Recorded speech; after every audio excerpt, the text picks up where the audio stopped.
BJP का trend जो है वो वोट बढ़ने का ट्रेंड है, 21% से 38.5% पर। कांग्रेस पार्टी में जैसे भी हमने आपको बताया, यहां आपको 3% का इजाफा दिखाई दे रहा होगा, लेकिन ये इस बसपा के 7.5% के चुनाव ना लड़ने की वजह से है। अब बसपा चुनाव लड़ेगी, मतलब आपको इसमें ड्रॉप ऑटोमेटिकली दिखाई देगा। इसमें से कांग्रेस पार्टी का जो वोट शेयर है, इसमें से बीएसपी का वोट शेयर गिरेगा। बिल्कुल सर, पहली चीज तो वो बिल्कुल। और इसके पूरे पीछे जो इसकी व्याख्या अगर करें कि समझे कि आखिर क्यों ऐसा हो रहा है, कि क्या सिर्फ वही एक वजह है? दूसरी बड़ी वजह यह रही थी कि 2014 से 2019 के बीच बीजेपी ने रणनीतिक तौर पर कांग्रेस पार्टी के जो स्थानीय नेता हैं उनको अपने पाले में खींचना शुरू किया। जैसे 2019 के जो कैंडिडेट थे, जो 2024 में भी कैंडिडेट हैं, वो 2018 में ही बीजेपी आए कांग्रेस पार्टी छोड़ के। तो इस काम को बीजेपी ने ग्राउंड पे बखूबी किया कि जो स्थानीय पॉकेट के नेता थे उनको बीजेपी ज्वाइन कराना शुरू किया। और अमेठी रायबरेली के इतिहास को अगर सर आप देखें, अभी तो हम लोग रायबरेली पे बात कर रहे हैं, कि आमतौर पे वो अंडरस्टैंडिंग का एक चुनाव रहा है।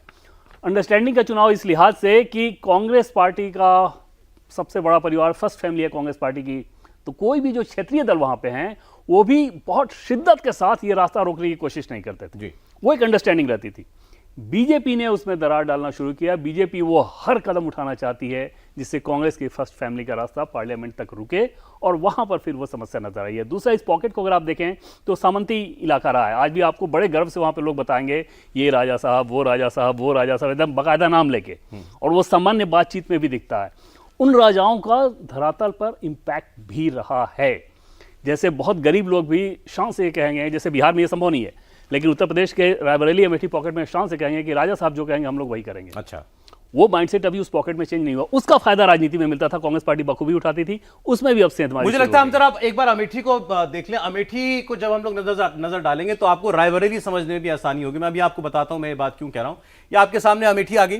अमेठी की अगर आप सीट देखेंगे, 2009 में कांग्रेस पार्टी जीती, राहुल गांधी जीते, 2014 में राहुल गांधी जीते, स्मृति ईरानी हारी थी ये चुनाव राहुल गांधी से ही। अगले 5 साल मेहनत की, उन्होंने राहुल गांधी को हराया, स्मृति ईरानी ये चुनाव जीत गई थी। मैं वोट परसेंटेज पर जा रहा हूं जिससे आपको पता चलेगा कि आखिर जब राहुल गांधी हारे तब क्या हुआ था एक्चुअली। तो ये आपके सामने जो स्क्रीन है इसमें आपको 2009, 14, 19 दिखाई दे रहा होगा।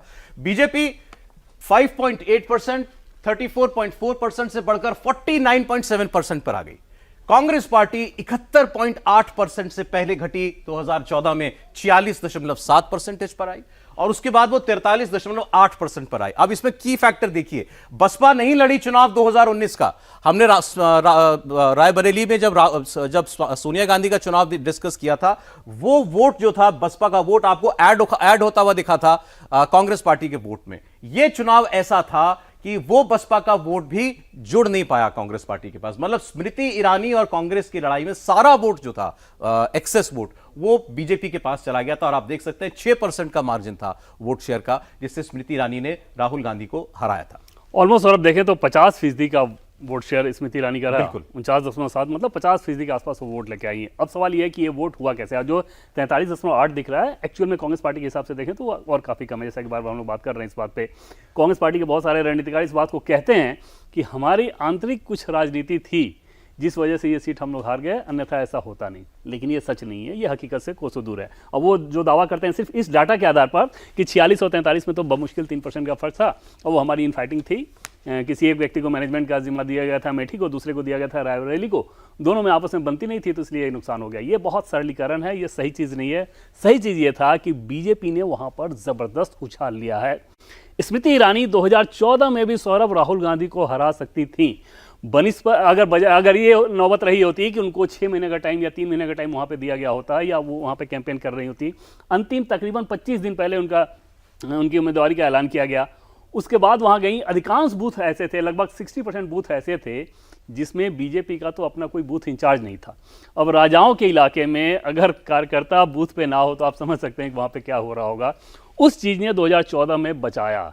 2019 आते आते वो पूरी तरह से दरक गया, क्योंकि वहाँ पर अब बीजेपी का संगठन खड़ा है हर एक बूथ पर, और कई सारे नेता तो ऐसे हैं जो कि उधर के खेमे हुआ करते थे, अब इधर हैं। और अमेठी में सौरभ ऐसी स्थिति है कि वहाँ पर अगर आप बात कीजिए तो सिर्फ 2 नेताओं का, कांग्रेस पार्टी में स्थानीय नेताओं का नाम आएगा कि यही एक बचे हुए हैं जो इधर हैं, बाकी तो सब उधर चले गए।